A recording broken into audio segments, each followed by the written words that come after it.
Hello, this is Russell Moore, and this is the audio version of the More to the Point newsletter, which you can get every Wednesday in your email inbox for free by clicking the link in the show notes. Today, I wanted to talk about the death of Pope Francis. And when I first heard the news, I didn't know which direction to think first. But one memory that came to mind immediately was how I humiliated myself at the front door of his house. This was several years ago. I was invited by the Pope to speak at the Vatican on an evangelical view of marriage and fidelity, and had arrived in Rome, jet lagged and exhausted. And right before that, I had been teaching at a Southern Baptist seminary on Martin Luther's view of conscience. As we're going through the gate at the Vatican, I handed the Swiss guard what I thought was my passport, just pulling it absent-mindedly out of my pocket from the same suit that I had worn back home. He looked at it, had this puzzled expression on his face, and only then did I realize I had given him a pocket-sized copy of Martin Luther's 95 Theses. An archbishop who was there with me laughed and said, "Just don't nail it to the door and you'll be fine." I wrote about this shortly afterward for National Review, and I said this, quote, "I wondered which of my grandparents would be more ashamed of me, my Roman Catholic grandmother for my ushering the tumult of the 16th century right there to the Pope's door, or my Baptist preacher grandfather for entering the Vatican at all, or all of my grandparents together, evangelicals and Catholics alike, for my violation of Southern manners," end quote. The Pope, of course, never knew about the awkwardness of my entrance, and my Catholic friends in line with me weren't offended. They just made fun of me for years and years and years. But even if Pope Francis had known about the 95 Theses, he probably would have waved it off. And we might ask whether that's a good development or a bad development. I mean, the relationships between Catholics and evangelicals have changed for the better, no doubt.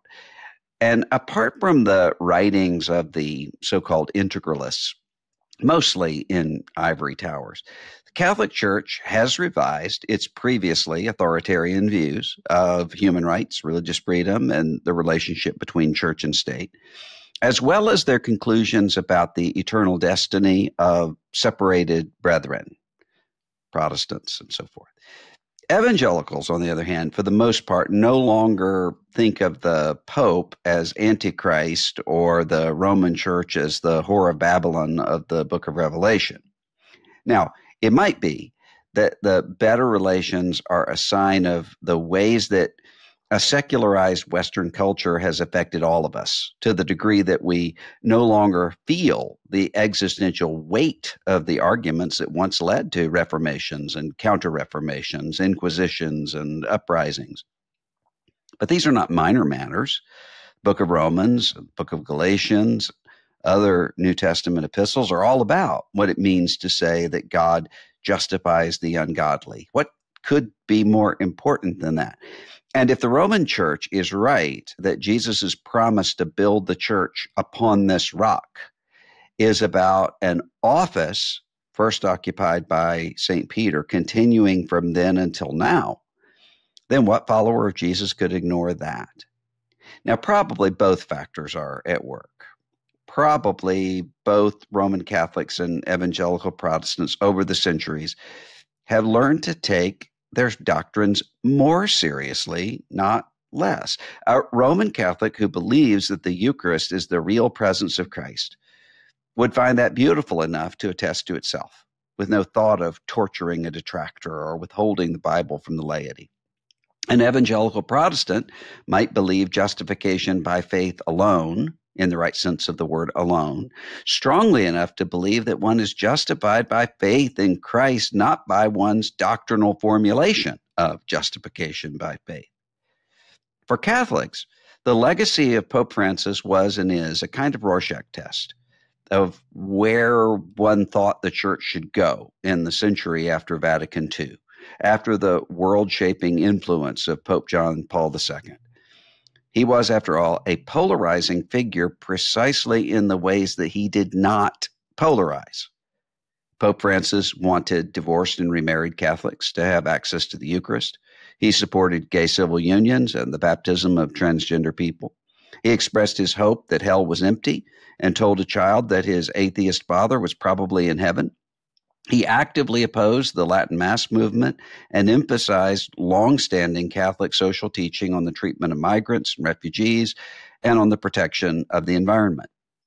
But Francis was no progressive in the way that people typically define that word.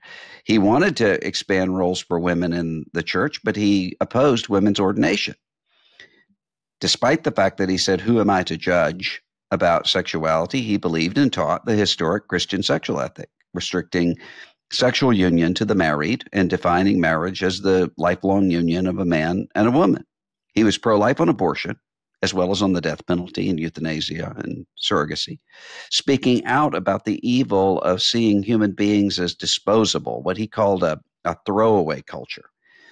He opposed what he called gender ideology, warning that canceling difference when it comes to the creation of male and female and those categories ultimately means, quote, canceling humanity, end quote. It was hard then for the world or the church to fit Francis into an ideological niche of traditionalist versus progressive, much less an American red versus American blue. In the end, that leaves any observer of Francis to make a choice, either to shoehorn him into one tribe or another, and thus to valorize him or to villainize him, or to see him as not a set of ideas, but as a man. And in that sense, who could not admire the simplicity and humility of this man, especially at this moment? The Pope exasperated me theologically when he told a little boy that his atheist father would be in heaven because he had been a good father. But at the same time, I could tear up with admiration to see him hug that little boy who was grieving the loss of his dad and fearing what must seem like an eternal orphanhood. The fact that the little boy felt nervous in front of the microphones, but felt comfortable walking up and whispering in the Pope's ear says something about the man more than it says something about the theology. I would differ from the Pope in some of the ways he would talk about the implications of what Catholics call accompaniment. But as a Protestant, I'd have to say, who am I to judge? The boundaries of the Lord's table from a Catholic perspective. But can't we all affirm that the motive he had of seeing the church as a field hospital is no doubt rooted in something good? In the words of Jesus, who told us, those who are well have no need of a physician, but only those who are sick, in Luke 5:31. One can recognize that some of Pope Francis's statements on matters of sexual morality could be confusing at times, while still seeing something he recognized that far too many of us ignore. Like C.S. Lewis, the Pope saw the double standard of calling out the sins of the flesh, while ignoring those that have more, as he put it, angelicity. That is, that they dress themselves up in another guise: pride, hatred, falsehood, fraud, abuse of power. The specific applications of this impulse need not to be replicated by evangelicals or other Christians for us to see that the impulse itself toward mercy and grace is one we ignore at the peril of our own witness. Pope Francis made mistakes. So did his namesake, Francis of Assisi, and so did the Apostle Peter, whose legacy he sought to fill. So did every human being except one. And let's not get into the debate about Mary right now. You'll make mistakes. I make mistakes. And as we look back on the life of Pope Francis, can we not hope that when we do make mistakes, that by God's grace, we might err on the side of aspiring to mercy rather than aspiring to vengeance? Even those without a pope, even those with our pockets full of protestations, should be able to agree to that. This is Russell Moore, and this is the audio version of the More to the Point newsletter. Click in the show notes to get it for free in your inbox every Wednesday, and we'll see you next time.